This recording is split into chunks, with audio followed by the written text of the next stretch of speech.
Bienvenidos. Y los mercados rebotaron hoy, pero la atención está en los posibles daños económicos del huracán Milton en la Florida. Les enviamos nuestros mejores deseos a todas las comunidades afectadas. Arrancamos. Factores Económicos es presentado por ilafin.com, Battlefin, Kaplan, Pushton. Y entrando en la pelea económica del día de hoy, en el primer round hablaremos sobre el sector inmobiliario en la Florida y cómo ha evolucionado el mismo durante los últimos meses. En el segundo round discutiremos el impacto de los cambios laborales y su efecto en la economía personal. Y en el tercer round abordaremos la idea de que trabajar más significa ganar más, pero veremos qué dicen los estudios y las estadísticas al respecto y, por supuesto, toda nuestra mágica y entretenida explicación, porque esto es Factores Económicos. Adelante.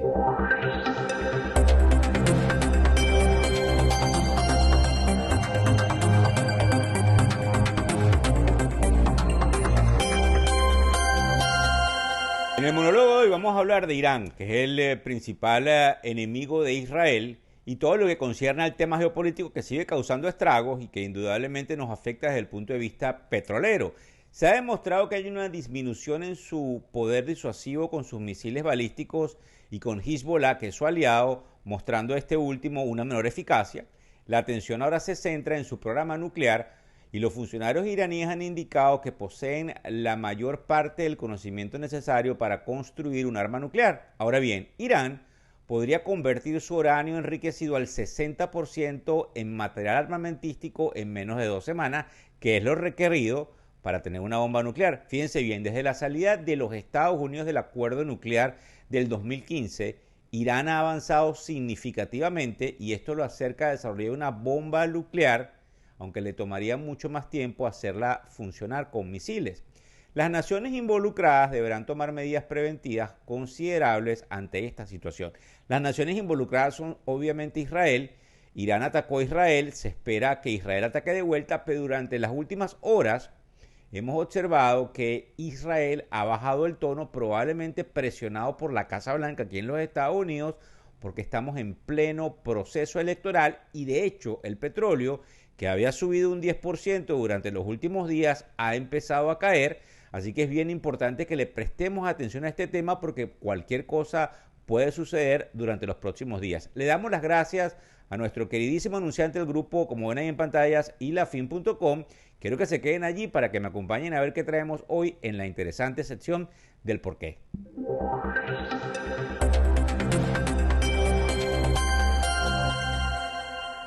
Como ustedes saben, en la sección les invitamos y motivamos a que vean el programa de televisión, efectivamente porque tocamos temas muy importantes de actualidad en materia económica. Fíjense bien, los huracanes Helene y otros desastres naturales como el que viene, el Milton, pudiesen destruir las finanzas personales en cuestión de minutos. Y aunque tengas un seguro adecuado y recibas apoyo gubernamental, lamentablemente las estadísticas muestran que la recuperación puede tomar años. Pongamos un ejemplo de una familia Johnson que vive en la Florida, que perdieron su hogar y vehículos y recibieron $350,000 del seguro de inundación. Sin embargo, no fue suficiente para cubrir todos los gastos.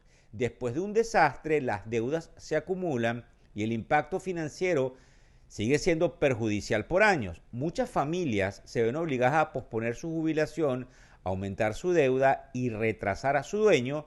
Y según el Urban Institute, la cantidad de personas que no pueden cubrir sus deudas se duplica 4 años después de un desastre natural, y las puntuaciones de crédito, según el Banco de Reserva Federal de Kansas City, caen en un promedio de 46 puntos para todos aquellos que están en un área de desastre. Para las comunidades latinas esto es muy importante porque viven en zonas aledañas y vulnerables, máxime en la Florida, como hemos visto, y obviamente estamos esperando este huracán con problemas enormes. Un fondo de emergencia y un seguro adecuado son claves, pero a veces no es suficiente. Por eso desde la tribuna les brindamos una cantidad de información para tratar de ayudarlos en el impacto de su economía personal y de su economía familiar. E indudablemente estamos preocupados por todo lo que estamos viendo a lo largo y ancho de la parte sur de los Estados Unidos. Quédense allí porque luego del corte vamos a ver cómo rebotaron los índices financieros y terminaron en verde el día de hoy. No se retiren.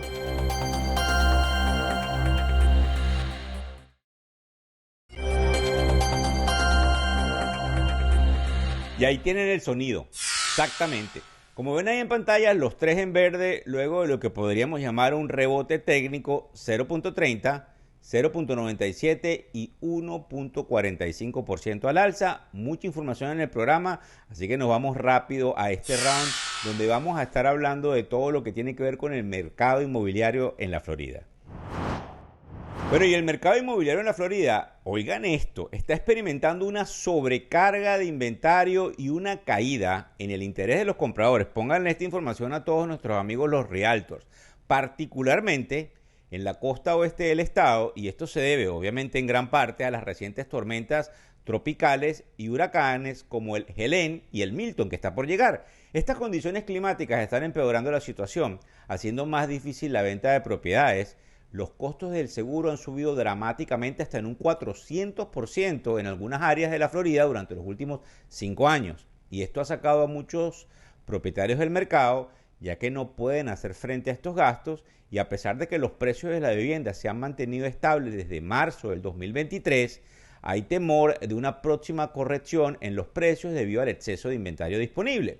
Citemos por ejemplo a estos propietarios, uno de nombre Anthony Hall, quienes no han podido vender sus viviendas durante meses, aún después de reducir los precios varias veces, y esto es sencillamente un ejemplo claro de la situación. Además, las propiedades frente al mar y los condominios más antiguos están viendo una caída en sus precios, lo cual se debe a los altos costos por las reevaluaciones y reconstrucciones necesarias para cumplir, como ustedes pueden comprender, con toda la normativa de seguridad.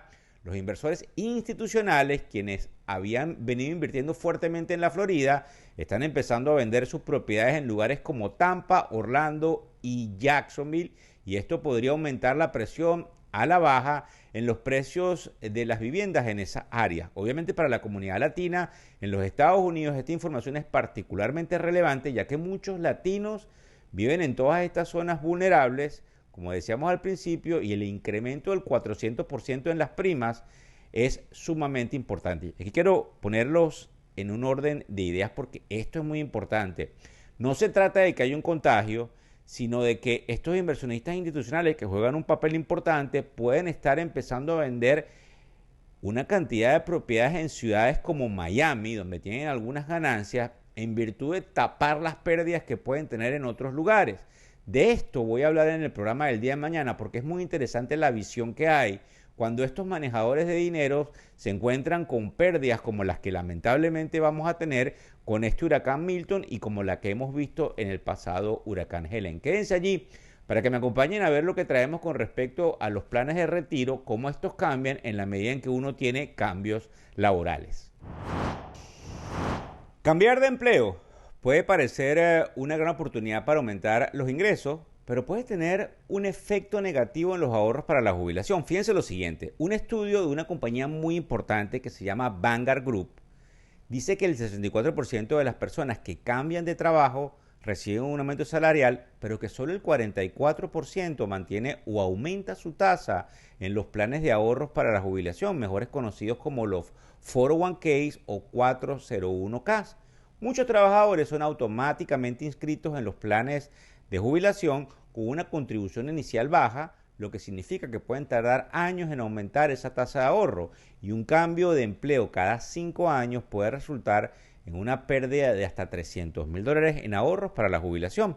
Oigan bien, más del 50% de los trabajadores automáticamente inscritos mantienen la contribución mínima durante el primer año en un nuevo empleo, y esto hace que sus ahorros no crezcan al ritmo necesario para garantizar una jubilación cómoda. Por ejemplo, una persona que cambia de empleo 8 veces a lo largo de su carrera y ve caer su tasa de ahorro a 3% en cada cambio, terminaría con menos de $500,000 de ahorros para la jubilación. Vanguard, que es esta compañía importante y enorme, recomienda que las empresas inscriban automáticamente a los trabajadores con una contribución del 6% o más para evitar la caída en los ahorros. Para la comunidad latina, que frecuentemente cambia de empleo en búsqueda de mejores oportunidades, esto es particularmente relevante. Cada cambio de empleo puede afectar los ahorros para la jubilación y con el tiempo impactar seriamente las finanzas personales, así que es esencial revisar y ajustar la tasa de ahorro en el 401k después de cambiar de trabajo para asegurar un futuro financiero estable. Muy importante todo lo que tiene que ver con los planes de jubilación en este país, máxime cuando tenemos un déficit fiscal y lo que pagaría eso que nosotros llamamos el Social Security pudiese caer y la edad para retirarse pudiese aumentar. Quédense allí para que nos acompañen a ver cómo es eso de que los que trabajan más ganan más. Es algo que tiene mucho sentido y que en definitiva lo vamos a ver con respecto a las estadísticas y a las oportunidades. En la noticia que tuvimos hoy, que tuvimos acceso del Wall Street Journal y que traemos en este round, tocamos el tema de un político en particular en los Estados Unidos. Y hoy vamos a hablar del tema exactamente que los políticos suelen mencionar con respecto a la desigualdad de los ingresos. Pero tenemos que preguntarnos, ¿es tan simple como algunos lo pintan? Fíjense la lógica, que todos comprendemos. Un nuevo estudio publicado por el National Bureau of Economic Research revela que cuanto más trabajas a lo largo de tu vida, más ganas y además, cuanto más trabajas, más habilidades adquieres, lo que se traduce en mayores ingresos para cada uno de nosotros. Este estudio se basa en datos recolectados desde 1979 y hace mucho sentido porque se le da seguimiento a hombres que han estado altamente vinculados al mercado laboral, aquellos que optan por trabajar más horas, donde se ve que no solo ganan más, sino que acumulan mayores habilidades que los diferencian de aquellos que trabajan menos. Esto sugiere que las diferencias de ingresos no solo están determinadas por los factores económicos, como se llama este programa, o factores sociales, sino también por las decisiones personales. Y aquí es donde la desigualdad del ingreso toma una decisión o una dimensión más compleja. Un dato interesante que deja este estudio es cómo políticas de limitación en las horas de trabajo, como las implementadas en Francia, o como les hablé del político, las propuestas por Bernie Sanders, pueden tener consecuencias no deseadas. ¿Por qué? Porque al limitar las horas laborales también se limita la capacidad de desarrollar habilidades y aquellos que quieren trabajar más se ven mermados en su posibilidad de tener ingresos u otros trabajos y precisamente eso es lo que hace el sistema capitalista. De hecho, muchos trabajan y están tratando de ver cómo tienen otra habilidad para generar otro tipo de negocios y es precisamente eso lo que tiene la vena de la comunidad latina, que es la comunidad a la cual le llegamos a través de este programa.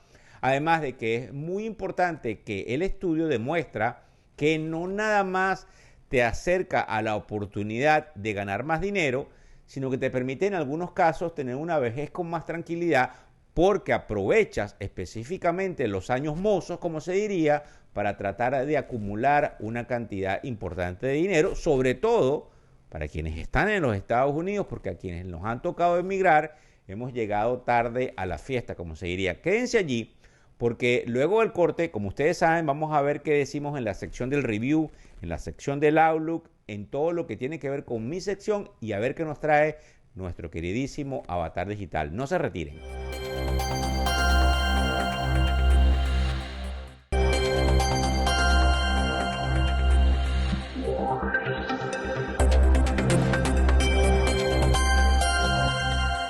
Bueno, llegamos a la sección del Outlook.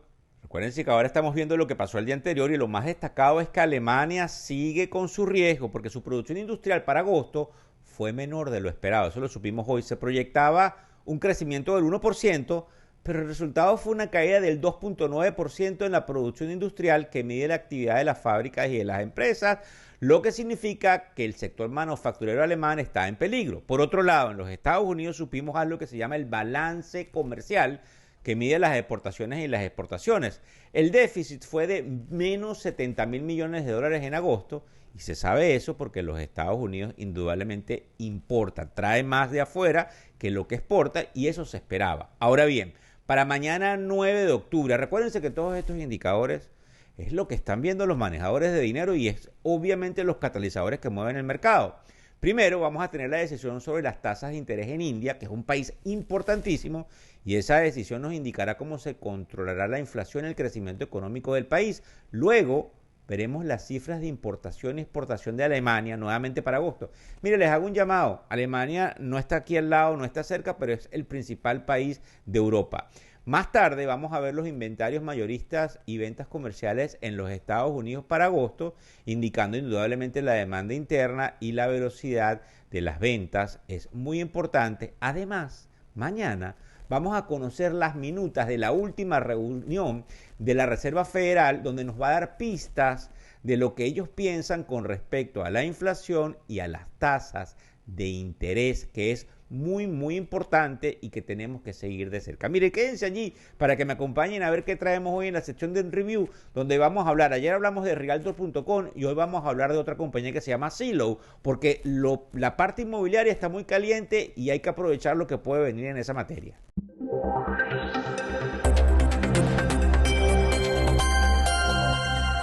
Bueno, Zillow se ha destacado en el mercado inmobiliario gracias a una amplia base de datos con cobertura a nivel nacional. Además, su plataforma es fácil de navegar y ofrece una experiencia para el usuario muy intuitiva. Uno de los mayores atractivos son las valoraciones precisas que ellos llaman Senstimate, las cuales facilitan la toma de decisiones a compradores y vendedores.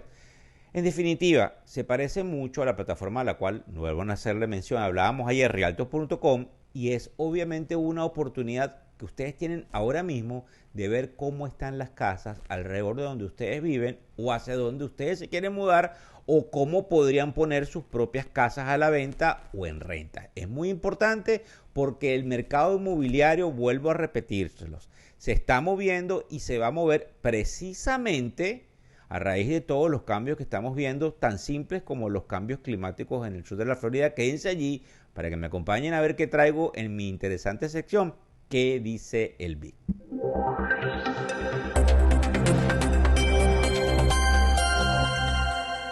Bueno, yo repito, las valoraciones de las acciones o de las compañías son altas y no dejan mucho margen para absorber cualquier golpe macroeconómico no esperado. Por ahí viene el número de la inflación el día 10 de octubre. Hay unos enfrentamientos fiscales en Washington entre demócratas y republicanos con respecto al déficit fiscal el año que viene.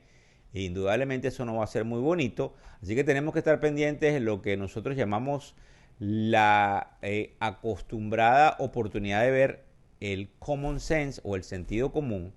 Porque indudablemente, aunque hay algunos amigos que me dicen que el mercado puede seguir subiendo, hay otros que me dicen, antes de las elecciones esperamos una caída brusca, y es importante esa caída porque algunos precisamente la van a comprar. Yo sé que es un trabalenguas de información, pero es específicamente así. En el mercado no hay nada escrito. Quédense allí para que me acompañen luego del corte a ver qué nos dice nuestro queridísimo avatar digital el día de hoy. No se retiren.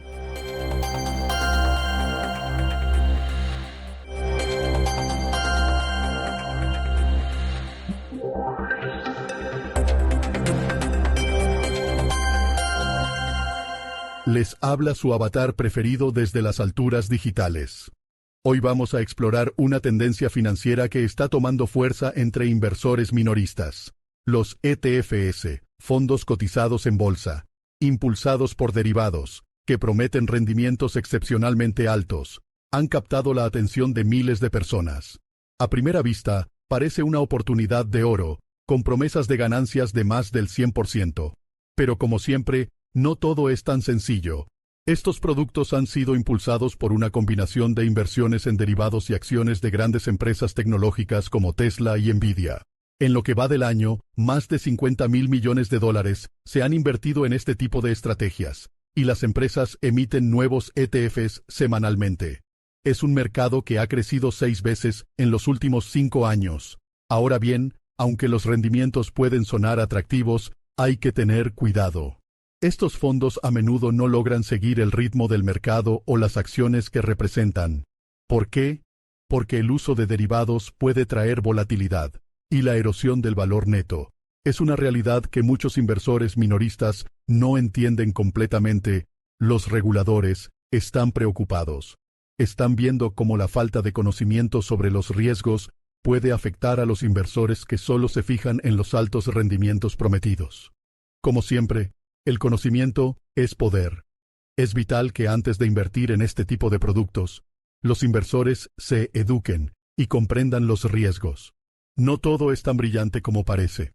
Mañana volveremos con más información. Muchas gracias. Bueno, ya saben, mucho cuidado con todos estos ETFs o fondos indexados Les traigo un chisme, es bien importante, pero un chisme financiero. Hay gente que invirtió y tenía dinero en una bolsa de valores de criptomonedas que se llamaba FTX.